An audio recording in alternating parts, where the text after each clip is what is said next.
Come and knock on my door. We'll be waiting for you. Two's company two. Wait a minute. What? Two? You heard me.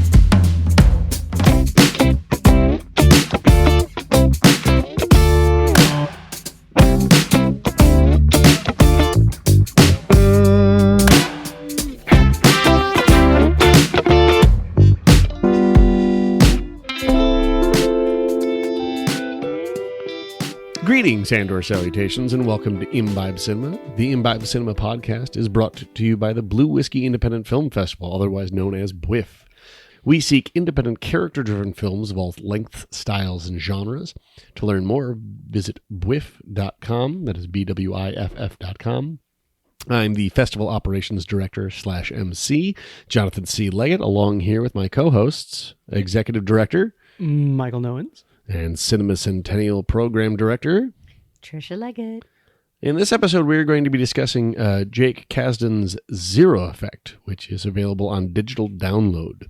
The cocktail we will be imbibing is The Detective, and it is quite tasty. It gives you a little bit of a pep, too, given the caffeine from the coffee. But this recipe, as well as pictures, are available on our website, imbibecinema.com. Bourbon is always a winner in my book. Well, yeah. Oh, there's bourbon in this? Bourbon, No wonder I like bourbon, it so Kahlua, much. and coffee. Mm-hmm. Now, is this Kirkland bourbon? No, this is Bullet. All right. It Well, re- I'll just edit that out so that way hopefully Kirkland's will will start sending us consider better bourbon. menu. Wait, no. Who's the new bourbon? Because Bullet. Kirkland hasn't sent us bourbon. Well, So Yeah, This was maybe it's Bullet now because Kirkland's no. hasn't stepped up. This was the bourbon that was recommended for the drink, and obviously it makes sense. The Detective Bullet. oh, yes. But Yes. Mm-hmm. Although Very I'm good. sure, I wonder if you talk to real PIs if they're like, yeah, there's not really we're that always much drinking gun bullets. Oh. Well, no, there's not as many guns as there are in the movies. Yeah, I would assume not with private eyes. Yeah, well, there wasn't a gun in this one per se. Yeah, Yeah, there was. yeah. There's a whole shooting. There's the whole shooting. flirtation, Flirtation, erotic yeah. scene. Yeah. Mm-hmm. Where she's like, "Should I get the shotgun?" And he's like, Oh, that's yeah. right. Yes, and then like Yeah.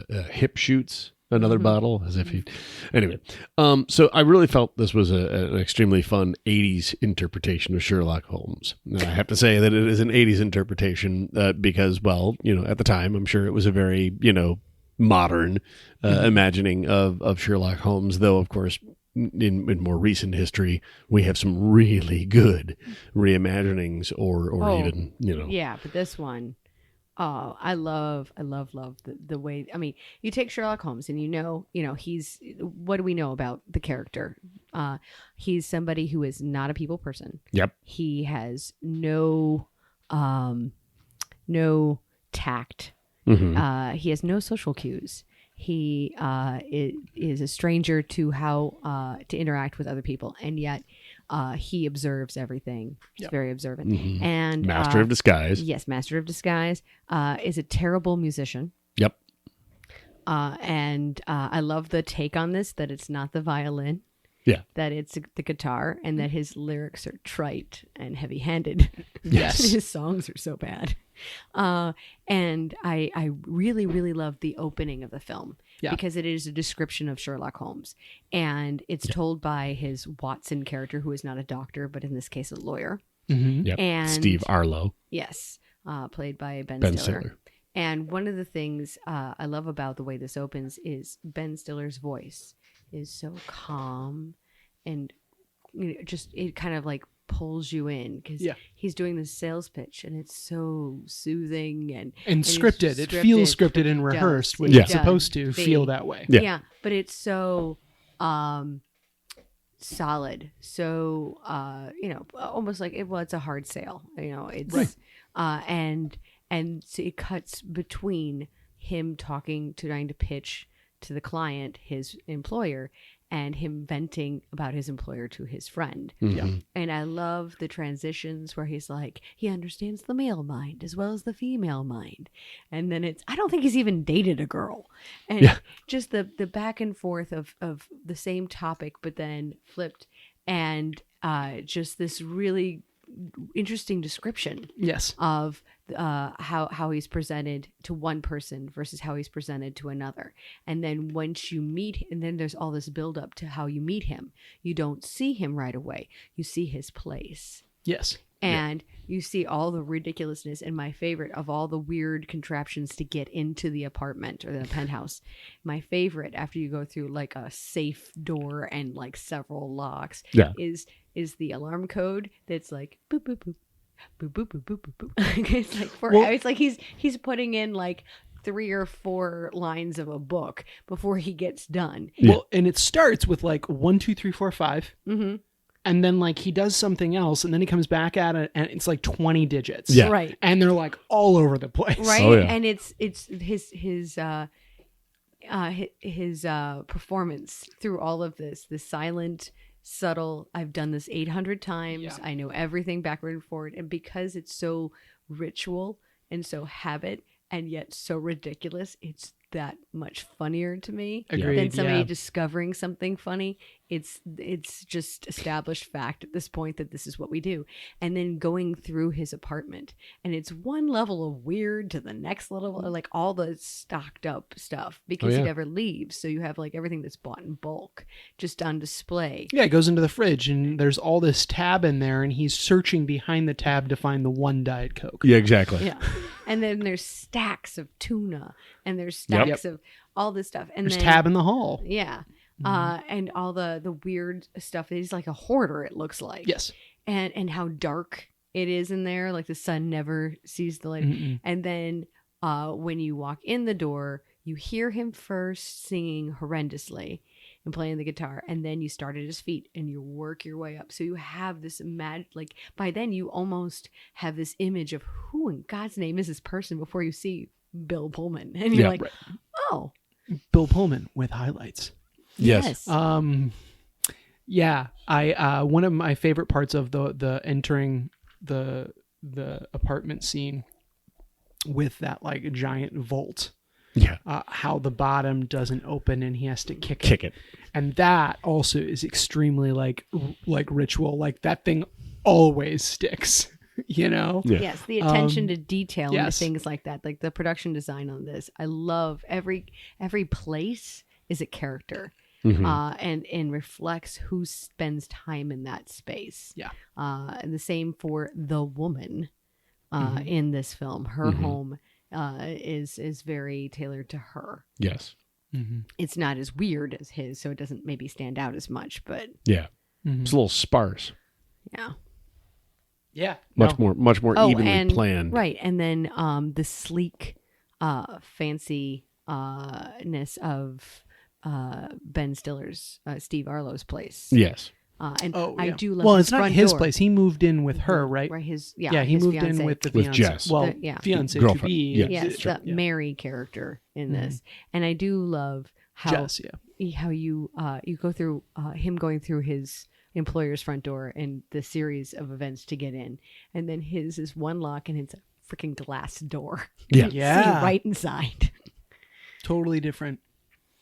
Yeah. Really solid on the production design. Yep. That was Gary Frutkoff. He did Darkman, Out of Sight, The Limey, K9. Oh, okay. Yeah.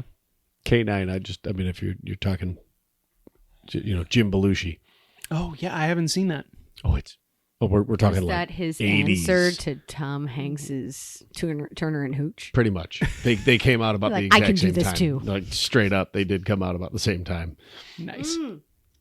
How is that? That has to be some sort of weird thing in the ethos where you have two movies that are kind of unique that come out at the same time, where you're like, what the heck? Like Sixth Sense and what's the one with Kevin Bacon? Stir of Echoes. Stir of They Echoes. came out at like the same time. Or Armageddon and Deep Impact. the rookie movie, and then the other kid baseball movie. Like they all came out. Based it's on not a coincidence. No, that's not a coincidence at all. Based on my understanding of how that works, because of the way that production companies buy scripts, they'll sit on something until they find out another production company is about to release something, and they'll essentially try to jam one through to like top them. Right. So you'll have like Dante's Peak come out, and then they're like, I don't know which one came first, but you'll have like a Dante's Peak, and then somebody will be like, oh, this, production company is making a big volcano movie with Pierce Brosnan. Let's do something similar. And, then you get Tommy Lee Jones in Volcano, where there's a volcano coming out of LA. So yeah, it is a strategic thing. It was Volcano. Yeah, I was gonna say I thought somebody was like leaking, there was like a spy in the studio and it's like leaking stuff. I think they just find out that they're making a movie that's about this, and so let's compete with that. But I feel like I haven't seen a lot of that recently in recent years. You know why? Like because in the they're doing decade. remakes and sequels. That's what we live in. You look at Back to the Future, where they're like Jaws 20 something or other, and you're like, no, we're getting there with Fast and the Furious. We're getting there. But Turner, that's where Turner and Hooch and K9 both released in 1989. Wow. There you go. Yeah. Good memory. IMDb. When was this movie released? Zero Effect. 98. Zero Effect was 98. Okay, so not the 80s, the 90s. And I think the last time I saw this movie before earlier today was probably 20 years ago. Oh, right. In our parents' basement with the little TV. And I mean, I still remembered the scene in the kitchen. Excuse me, I still remember the scene in the kitchen. It's getting choked up. With the tab and the tuna. Yeah. Because I just thought it was so weird. Mm-hmm. And it's interesting to watch a movie that at the time I really didn't know very much about Sherlock Holmes. Like, I mean, I knew about Sherlock Holmes, but I hadn't like read any books, seen any, any Sherlock Holmes movies or TV shows or anything like that, really. And so when I watched it, I really didn't make that comparison. I was just watching the movie. By the time you watch House, you're like, oh, this is a Sherlock Holmes story. Sure. But now, after, watching a bajillion Sherlock Holmes things like House and Sherlock and, the Downey Jr., Jude Law, Sherlock Holmes. What about the young Sherlock Holmes? And young Sherlock Holmes, you're right. Movie. All of these different interpretations or renditions of that story, it's interesting to go back and watch this story, which I really don't feel like it doesn't feel dated to me. Like I don't go, oh, this is so 1998. Well, yeah, I thought it was 80s, and I was Trisha just pointed out it's that the computers. I thought you were just the computers and like it had an 80s feel. It had a old timey feel. No, okay, like a black and white. I don't know about you guys, but my big thing when I was watching it and looking at the computers and everything was like, wait a minute, where's the internet? When this is made, is the internet out? Do we have internet? How are you hacking into things? What did people do before the internet? Were your computers just word processor? Like it was just a typewriter, right? Like what did you like? Kind of. I can't remember that far back. I just remember that functions. Yeah, that was still happening in the early 2000s, I feel. I think dial-up was around for using still AOL quite a while. to actually connect to the internet. And then the one guy on the bus, when Ryan O'Neal thinks he sees the black leather. Oh, yeah. And it's this guy in all black leather, and he's got the sunglasses, and he has the flip phone with the antenna. Oh, yeah. I love that. It was like, I remember when they had antenna. Right. We haven't had a cell phone with an antenna in forever. I just made a joke about Catherine and I were watching some video that was taken on somebody's phone and then texted to her, and it was just like very pixelated and whatnot. And I was like, was this shot on somebody's razor? Well, no, my problem is with those things is it's like they're like, oh yeah, we'll let it break because then you're gonna want a new one. And how many people do you see where it looks like their windshield got smashed? That's the thing about that I like about iPhones, though. Like the ones that they have been making over the last few years, like mine's crap. I think your screen protector is broken. I don't think the actual screen is broken. It is. Well, how many times do you drop your phone? On average? Hold on, this is a silly question because Trisha also hates her phone, and I've seen her throw her phone. So touche. It's an inanimate object, so it's in trouble. Really, it's actually lasted for quite a while. You're right. I'm an inanimate object abuser. Yes, she is. I have unbridled rage that I take out on objects. Yeah. John, is that a bruise? No, I'm fully animate. However, You should if be I were ever stationary to too long. die, the post-mortem bruising might be very difficult to discern between what actually killed me and her just taking it out on an inanimate me. Oh. Hashtag just saying. You know, he's not lying. Anyways, the movie. One of the Back things to the topic. at I hand. knew what was going to happen because we watched it back, when it first came out. Yes. But I still love didn't. the reveal, and I I forgot. really want to know how John, who had seen it for the first time, Yeah. Oh, No, okay. this was I popped What my did you cherry on think? this bad boy. I liked how they laid the breadcrumbs because you really had to.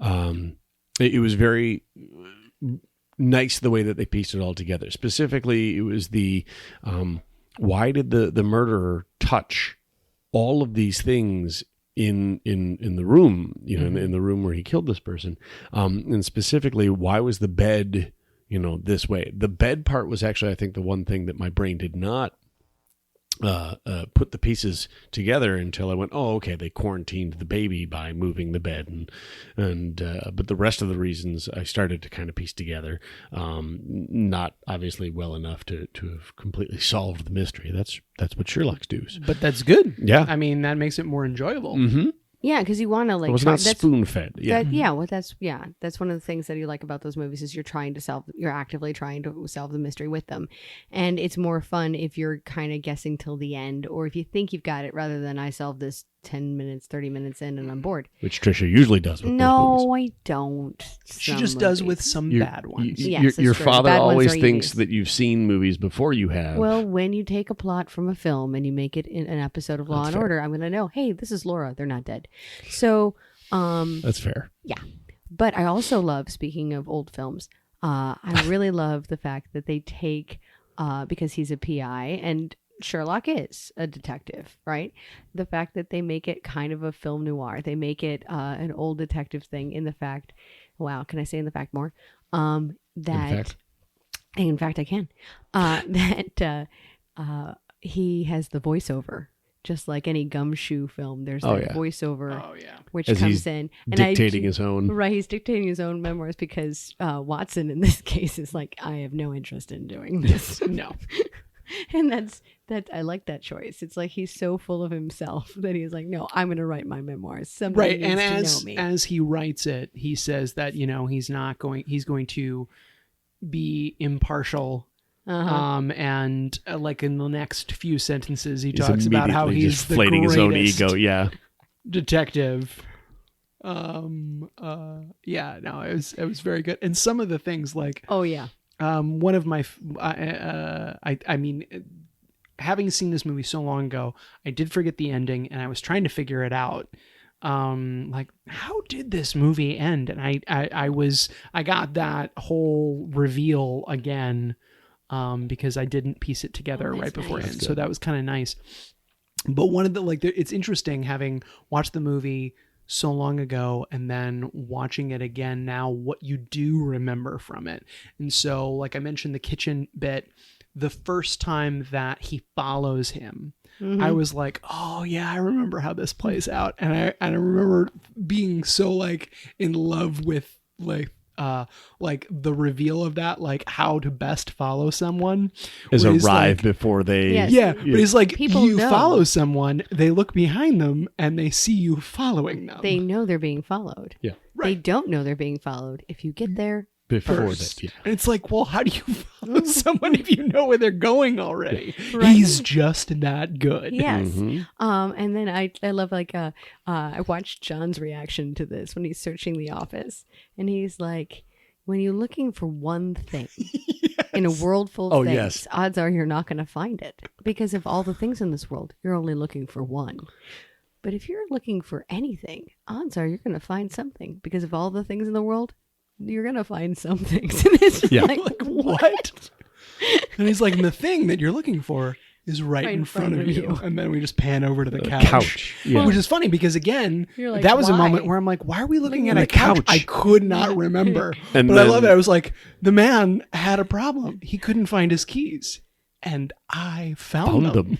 This can't be a good thing. No, of course it's a good thing. He lost his keys. Yeah. And it's like, and then the name of the case, when you actually know what the case is, and he calls the case of the man who got so stressed out that because he lost his keys, that he gave himself a heart attack, and they were in the couch all along.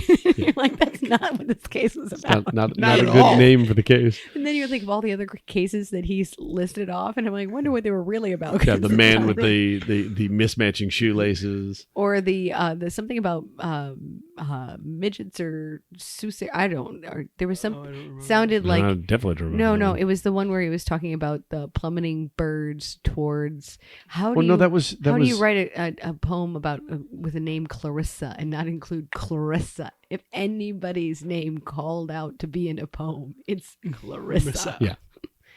Before that, he talks about like this is the case of the something, but or maybe it was it doesn't really matter, but he also gives a different name everywhere he goes, and it's subtle, it's not overplayed, but I do love he books a flight, he's this guy, he checks into the rent-a-car, he's that guy, he gets to the phone, he's this guy. And then when anybody meets Arlo or Watson in this case, they're like, oh, Olson or or Wilson or whatever. It's always a different name. Left this for you. And it's like, oh my God, how do you keep it straight who he's going by?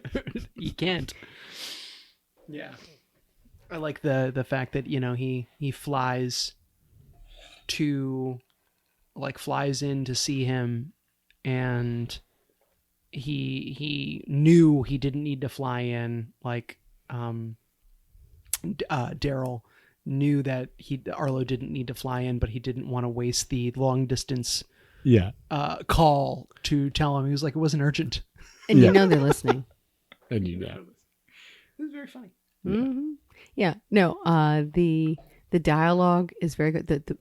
Bill Pullman is stunning in this film. Yeah. Not only is his comic timing just brilliant, but there is so much depth to his character. There's so much thought behind everything, and there's a scene with the woman where she's trying to probe him for information. She's trying to find out more about him. Now, when she does this, he's given a different name to everybody. He has a backstory for everybody. You don't suspect that he's going to give something away. And when she asks where he's from originally, he says Minnesota. Yep. And then the look on his face. It's the truth. And then you see him look like, oh crap, I just gave up the truth. And then what does this mean? Like this whole bit, and it's subtle enough that she wouldn't notice, but the audience does. Yeah. And it's just so well done that you're like, oh my God, my heart hurts for you right now. That is so well done. Yeah. Yeah. Very good. All right. So we've been kind of speaking about Arlo here. And Arlo does have a moment where he has decided that he's going to leave this job. And I believe there was the question that Michael, you had posed, that have you ever wanted to leave because you were unhappy, whether it was a job or something else, but something kept you there? Mm. Yes. Who hasn't? Okay. But what is it that kept you there? Well, a sense of loyalty. Oh, okay. A fear of somebody else being hurt. Mm-hmm. And sometimes just afraid of looking like the bad person. Like, let's say you're at a party and nobody else really came. You can't leave because then you're it's like there are two of you, and it's like, well, if I leave, then the party's over. Right. Or although was it really a party? Well, yeah. Or if you go to let's say a wake or a funeral, and there isn't a big turnout, you can't slip away. You have to stay because otherwise it's like nobody's there. Sure. Yeah. So there are lots of circumstances where I think you stay. Because you're like, it's so weird if I leave now. I think back from when I finally did enter the real world, and got a big boy job. Oh, okay. My mind was on the MTV show. Sorry. When I was in the real world. No, when I remember, John, from the real world. No, never. Anyway, but I know that I stayed at that job for probably longer than I should have out of fear. When you start to become kind of the king of the castle, you don't want to realize that where you're extremely good at the job you have, that going somewhere else, you could be the worst person there. Big fish in a little pond. Yeah. Right. So I know that was one reason I stayed somewhere I shouldn't have for. How about you, Michael? Excellent question. You're I'm the not sure one that came up with it. I know. I wasn't prepared to answer my own question. I know. I'm ridiculous. Yeah, I think I've been in situations, several situations where I have found myself basically you're in a situation, whether it is, like a conversation, something simple like that, where you feel like you need to go, but you don't want to hurt the person's feelings, and so you stay. It's probably a huge reason why I was late to so many things. I've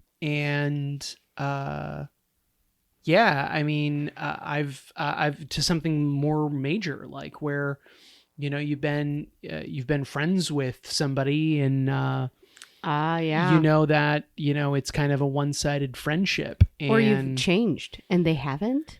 Yeah, that or vice versa. That and it's too. like, this is not really a friendship anymore. This and is those just a are hard. habit. Those are really, really hard because it's more on a personal level. What's interesting about this movie is, he from the very get-go of the beginning of the movie, he talks about how his disdain for him, but at the same time, he needs him, and there's that sense of loyalty. And that's the reason why he doesn't want to leave. Yeah. At least, right? That's what and it it's seems like. What am I going to do without money's good you? Too. Well, yeah, not $5 million though. Yeah, that's true. No, and that shows you what kind of person Arlo is. Yeah, he's honorable. But I mean, he can't not be after the big speech he gave 5 minutes earlier. But I'm tired of working for the Starks for the world. We're the good guys. What? There are good evil guys, and innocent guys. There's just a bunch of guys. Yeah. We're going to take a few moments to fill our glasses, but get ready to imbibe more after this. Hey there, listeners. This is Michael with Imbibe Cinema. Are you looking to experience more great independent films? Begin your Imbibe Cinema streaming membership today and watch the film Dead Weight, now available through October 31st, 2023. This powerful documentary from Italy follows Angelo Massaro, who spent 21 years under lock and key before he was found innocent of a crime he never committed. Check out the trailer using the link in our show notes. Imbibe Cinema streaming memberships are currently $4.99 per month after a 3-day free trial. Membership benefits include exclusive year-round content, like this month's film Dead Weight, plus discounts on festival passes and tickets. To join, visit watch.imbibecinema.com. Now, back to the show. You're listening to Imbibe Cinema. I'm Jonathan C. Leggett. I'm here along with Michael Nowens. Trisha Leggett. We are discussing Jake Kasdan's Zero Effect. Enjoying this podcast? Please subscribe or follow us on all your favorite podcast providers to get new episodes as soon as we release them, which is every fortnight. Rate and or leave us a review and help our show reach that larger audience. You can also follow Imbibe Cinema on the Facebook and the Grams. The Grams. Honeygrams. Okay. So back to Zero Effect. Have you ever conducted your own little investigation? Oh, that's a good one. Michael is clever. Mm-hmm. But now I have to think of my own answer. He writes these. I think of good questions. I don't think of good answers. But no, I feel like we do. No, and I know I have, as a kid, it was much more dramatic. Yes. But it's like, oh, I wonder if so-and-so really is not my friend. And so I'm going to, quiz them or something. I don't know. I can't remember. I blocked out most of my childhood, or I drank it away. I'm not sure. Wait. During her childhood, yes. Yes. Okay. During her childhood, she was just like, screw this stuff. I'm going to drink some baby. It's true. It was old style back then. And I was 2. Ugh. But in my defense, in my parents' defense, toddlers don't walk correctly anyway, and they nap a lot. So it wasn't until I think I belched beer in someone's face that they noticed I'd been drinking. I'm learning something right now. Oh, yeah. Oh, you didn't know this? I just thought you tried it, and No. they were like, that's gross. Nope. Apparently. They were finishing the basement, and so they would be setting beers down where a toddler could get to them, and nobody noticed. And they were like, "Oh, I guess I drank it," but I was drinking all the old style.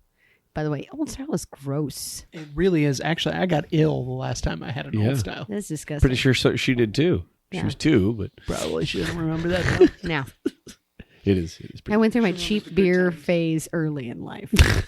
2. Now she's pricey. It's true. We like our pricey beer. I can honestly state I don't think that I have ever done a little investigation.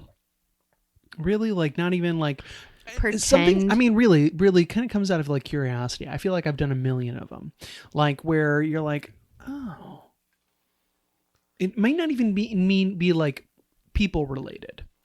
More like I've done about 50 million Google searches, but I can't really think that's an investigation. No. More like something you just needed to know the answer to, and not something you can just look up in a book or on the internet. Nothing? Well, nothing comes to mind. Mm-hmm. I kind of just take things at face value. This might be Oh. Well, that's where That's our a marriage is trustworthy man. yeah. gone. Yeah. No, I can't think of one. Right. What's or the next one question? you're willing to share. Yeah. But yeah, I mean, Well, I would think if you thought somebody was cheating on you, that would be a commonplace investigation where that's sure. when people like break into phones and like start following people to see if they're going where they're going. That would be Right. That's where they start to go crazy. right. And But see, this I is haven't. again I where I'm didn't just- do that. Face value. Yeah.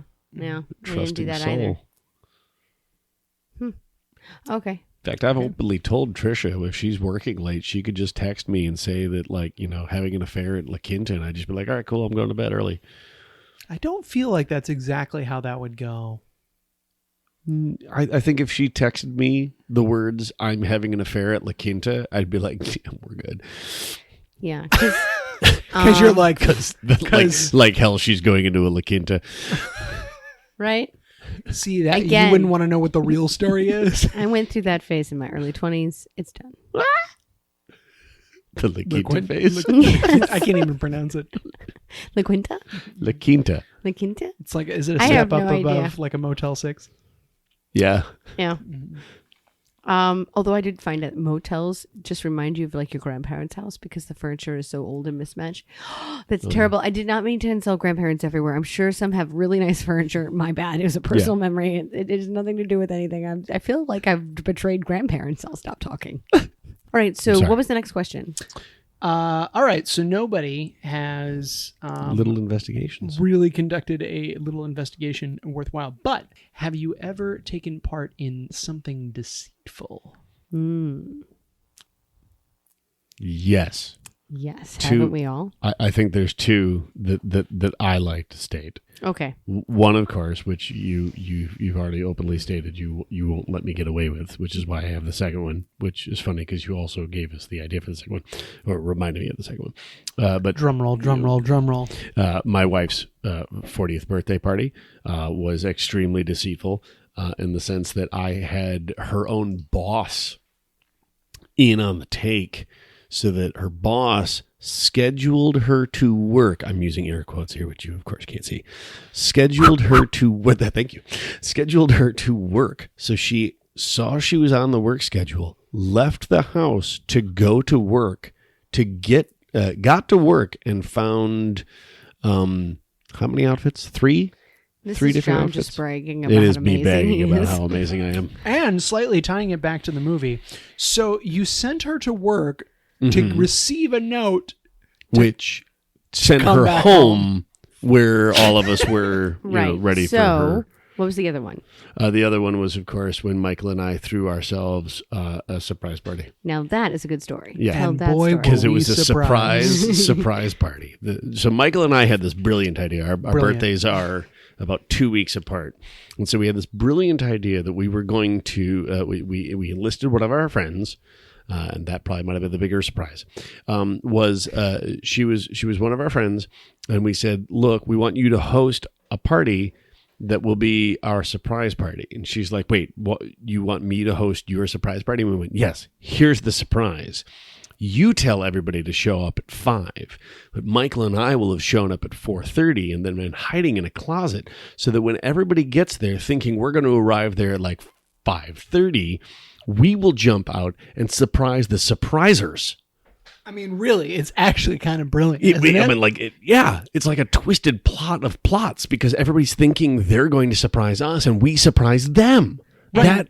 What was And I the hope surprise, that our guys? listeners who take this idea will be a lot Actually more have a better successful. friend than we did who invites people, because what the surprise was is that we were surprised that nobody was invited, and we They had didn't- apparently no friends. No, I like No. that. We were surprised we had No friends.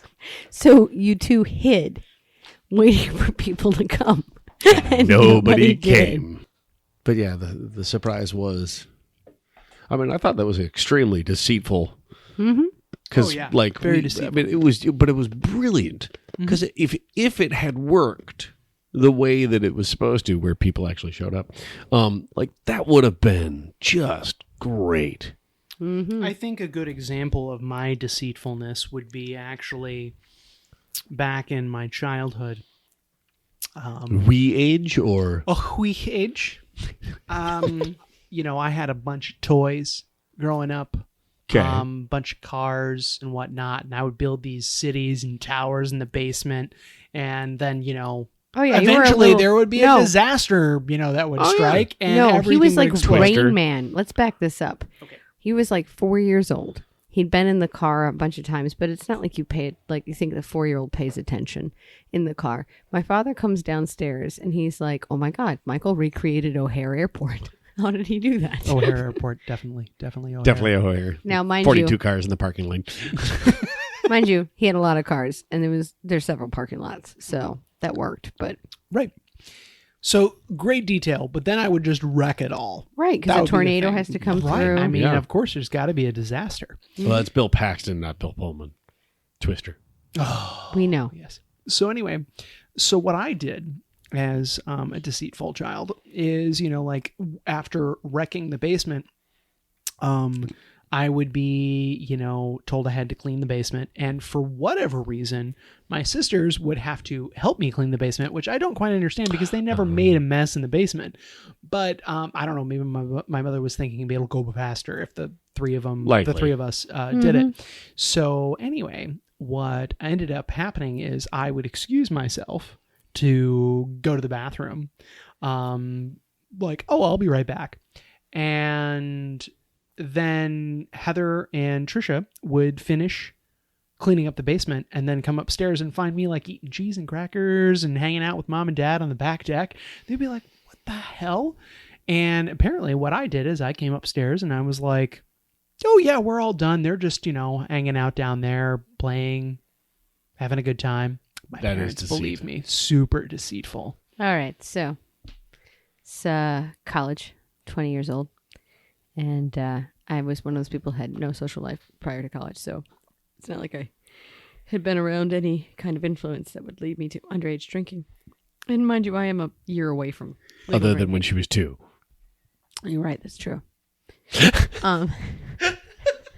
Sorry, my memory has suffered over the years due to that early Bender. 2-year-old Bender. Anyways. Apple juice is amazing. Fuck you guys. Anyways. So the plan was I'm going to go to this party and I'm going to get drunk because I'm a control freak and I'm afraid of getting drunk unless I do it on purpose because I think if sneaking up on you is kind of like, So I'm going to deliberately get drunk on purpose so I know what that is. That's the plan. So in preparation from this, I had obviously watched a lot of old movies where people were hungover, and so I could know that the symptoms to being hungover were vomiting, and everything was bright and loud as it is in the movies. Right, but like old movies, so you're watching black and white films where they dramatize color. Yeah. Got it. Okay. Right. Okay. Yeah. Where people still sleep in 2 beds. Anyway, and yet have children. Somehow. Yes. So what was the other thing? Oh, yeah. So I had to tell my mother. And I was like, how do I go to this party where I stay the night? Because I have to stay the night because I'm getting drunk. Mm-hmm. How do I tell my mom? So I went up to my mother. I'm sorry, Mom. And I said, hey, my friend Stacy, her mom is out of town and she's by herself. And she wanted me to come over and spend the night. But because like she gets weirded out because they're living in a like new place. And I know I should be a good friend and go, but I really just don't want to leave the house. But I told her I would. Should I go or should I stay home? Would it be okay if I stayed home? And Mom's like, you should go and support your friend. And I'm like, oh, all right, I will. And I went to the party and stayed. You inceptioned Mom. Reverse psychology. She was like, it was my idea for her to stay. And then it was real weird. She put your mother in a chair and then kicked it over. It was no. That was just to wake her up. This is where karma is a bitch. Oh. So the ending. The ending is I Wasn't really a hadn't happy been ending. around much alcohol since the old style, which we all know is bad. So my mom was into oh God, what is it? White Zinfandel, which is not white. And Or Zinfandel. No, it's not. I don't know what it is. Zinfandel is actually the grape. Wine. It's Zinfandel is the grape, so it is Zinfandel, but yes, it is not white. Whatever, it's a pink hell. I hate that I know that. Anyway, so I decided I was going to drink this, because my mother drank it all the time, and I'd had sips of it, and it seemed good. So Which I drank was 2. 3. Zinfandel was 3. I drank a bottle in 20 minutes. I did it on purpose. A bottle? A bottle. Because I Were didn't you feel it. trying to die? I didn't drink it. And it's funny because in the beginning I'm like, this isn't doing anything. And I'm chugging it. And then finally, after I'm done, I'm like, why is the world oh, I'm drunk. And then I don't remember much of the rest of the night, only that a lot of it was spent in the bathroom. And there's a montage in my head of people coming in and going, still? Oh no, somebody helping her? I'll get water. And then, oh my God. And then finally I woke up the next morning expecting my head to pound, right? And everything to be too bright. And none of that. I just felt a little nauseous. And I was like, I'm okay, no hangover. So I got in the car and I drove home. Probably not a good idea. I think I was still drunk. And I get home and I go to class, and I then went to the bathroom and stayed there all morning, praying for death. The sweet release of death. And then I went home swearing I would never, ever drink again, and that I had learned my lesson, only to find my mother in the kitchen drinking a glass of White Zinfandel. And the smell, oh my God, the smell. And then she's like, no, come sit, let's talk. And I'm like, I can't. Oh my God. And I was like, I will confess everything. Please don't make me sit through this. For a month, 2 months, every time I went to church, I just smelled the wine. Trauma flashback. Wow. Yeah. I'm not going to lie. It took me a while. I know we're completely getting off topic here, but Yeah, at the that's same fine. time, It's all relatable. Yeah. Hopefully so are we. I'm like Ellen DeGeneres. No longer. But I do recall it probably took me about 2 years to be able to smell tequila again. Now this was of course college for me, and what a wonderful experience. I had somebody purchase me a bottle of Amaretto. I was at the time just under, and I had mixed it with some Coca-Cola. Good. Thank you for clarifying. Not cocaine. And Because they were all out. they were, yeah.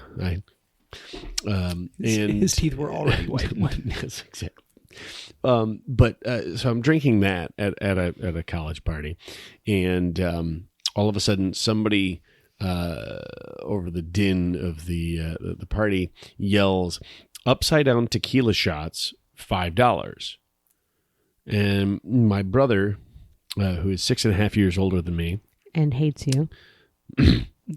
Well, no, I figured if the story was going to go in a bad turn, this is where he hates you. No, that was a fantastic reaction right there. That was like, he hates me? When did that happen? You almost started a little investigation over here. There we go. Well, then we could have gone full Sherlock.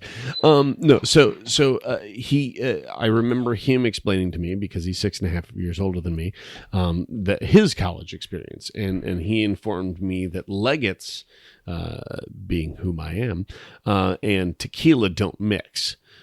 And so my brain, being the rebellious college person that I am, goes, what does my brother know?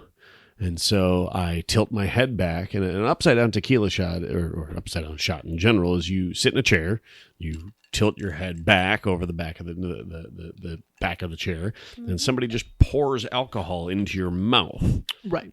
And then it's a great idea. Yeah. What could possibly go right? And so I do one of those, and I'm talking like 20 minutes goes by, and I've been nursing my amaretto and Coke. Nothing. I'm not feeling a GD thing about like anything that I've been drinking. So I slap another $5 down, tilt my head back again. Not more than 5 minutes later, my shirt is off. Which is actually not that. No, that's strange. not. No, that's pretty much a night that ends in Y. Night doesn't end in Y. But nighty. Nighty. Ooh. It's Teddy. Wow. I've stunned my wife into silence. If only this was a video podcast. Yeah, that's true. Mm-hmm. She doesn't want to play that game. No. But that was. I also had a lofted bed at the time, and I got back to my dorm and crawled up to my lofted bed, and immediately the world started spinning. And by the way, secret to you youngins: turn into the spin. Yes. But I remember getting the waves of nausea and realizing, oh, God, I'm in trouble. Yeah. And then jumping off of my lofted bed and hitting the ground and managing to stay, stick the landing, if you will. But that was when wave 1 hit. Oh, my God. And I managed to chipmunk that sucker. Oh, gross. It's so gross. I know it is. And then I couldn't figure out how to unlock my door. Oh my God. So I finally unlock my door and wave 2 hits. Oh my God. And then I realize I'm not wearing my flip-flops, and I'm in a co-ed dorm with a men's and women's restrooms, but I'm not going in there barefoot. There's, any number of things. Yeah, that was a long night. Needless to say, I couldn't smell tequila for a year. For those of you who found this fascinating, know that you really want to hear about the Disney World ducks. If anybody vomiting in a story is good, it's Disney World on top of ducks. Okay, so here's the story. No, let's move on. You can tell it another time. We'll see if anybody's listening by anybody wanting to know about Disney World ducks. But it was a fun party. It was. Anyways. All right. Mikey, you want to poke the bear? Oh, sure. I can do that. All right. First one from, I guess I'll explain what I'm doing here, So poking the bear. Take your time. We take a look at some Rotten Tomato reviews. Just a little excerpt from reviews that are rotten. So we take a look at these. We take a look at these rotten reviews, and I pick a few, and we just kind of react to them. So, and we do not read the review as in whole, in because we treat them like the terms and conditions clauses, because nobody reads them. Yeah, exactly. Correct. It's the American way. Yeah, don't read the comments. No. Not if you want to not cry. Okay, so that being said, USA Today says, Zero Effect drones on for 2 hours unraveling a convoluted blackmail plot of zero interest. Oh, see how they put the name in there. I know. It was so clever. That's sad because they obviously are not Sherlock fans or Gumshoe fans. Watch any of those movies because they're good. Yeah, I almost wonder what their take would be on the more recent situations. I feel like this being USA Today and this being like the late 90s, they, Maybe they hated Ben Stiller. or Bill Pullman. Paxton? Pullman. Still No. Pullman. Maybe they had like such Brian O'Neill has fallen so far. they just hated all Bills. Yeah, there you go. Bill Pope is the The DP? yep, Wow. cinematographer. Bill Pope. Oh, God, speaking Bill of Pope which, has I such know a we're into Pope beautiful there, but record oh my here. Yeah, God, he does. Amazing. You know, Matrix, I Spider-Man love 2. this. There's so many sit-down conversations in this. Yes. Where stuff is revealed, Mhm. and the camera doesn't sit still. No. It moves, and it's almost like it either moves and is part of the character in a way where it's kind of looking around because the person is because we're discovering something, or you're almost like you're spying on them. Yep. Like you're overhearing it, like you're the detective, and it's just and then the bit in the restaurant because the mesh on the top of it's almost like a confessional. That was what I was thinking. Oh of. my God, Yeah, it's like- so well done. And I forgot to mention that earlier, but I just love how they make even scenes where people are just sitting and talking, like very interesting to watch. Two of my favorite movies that fall under Bill Pope. Army of Darkness and Clueless. Oh, Clueless. Nice. There's a, what do you call it? A guilty pleasure? Well, yeah. It shouldn't even be a guilty pleasure. It's No. a very good movie. Well, yeah. No, I mean, Bring It On is is a guilty pleasure. Yeah, that's a guilty pleasure for sure. Clueless is a brilliant retelling of a Jane Austen novel. Yeah. Yes. And Paul Rudd looks the same. Oh God, yeah, it's weird. Man He doesn't doesn't change. change. Creepy. Doesn't All right, change. go ahead.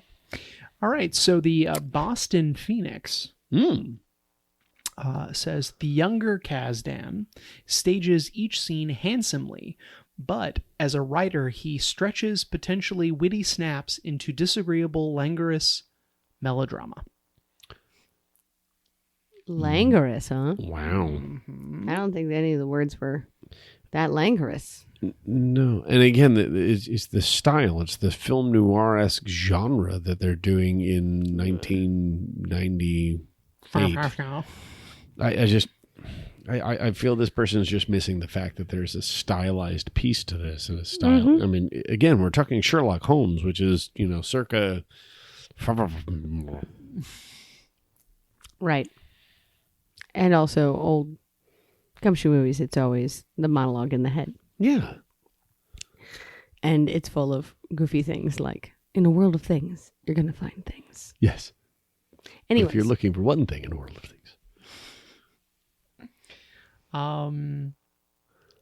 Okay, San Francisco Chronicle says Kasdan is onto something, but he needs to develop it. If he tries to bring Daryl Zero back for a sequel, maybe he'll have a better idea of what to do with his eccentric private eye. Yeah, they don't know what Sherlock Holmes is. That's sweet.